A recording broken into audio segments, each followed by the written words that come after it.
Welcome back to BTMsoft. This is part 3 of how to process payroll. To edit payment details, click on Employee Row. All items relevant to this payment are listed here. How these items are created is covered in another tutorial. To add an item, simply click Add. Only records that are not yet added to this form will appear on this list. If payment is discharging accrued benefit, the accrued value appears here.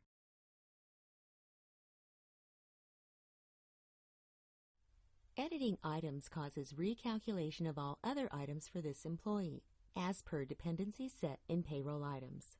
Dependency of items is covered in another tutorial.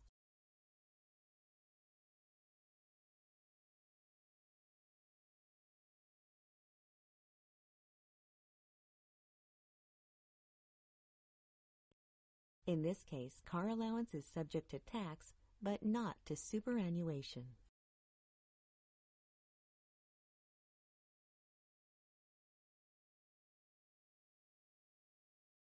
If you want to override the calculation, select Manual first.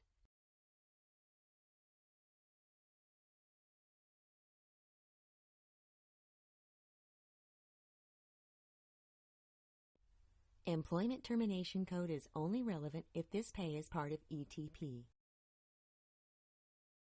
Other items are only relevant in special circumstances and are not subject to calculation of net payment. Management note is your private memo. A note for this employee will appear on his payslip, along with a note to all employees. Make sure you click OK to save the changes.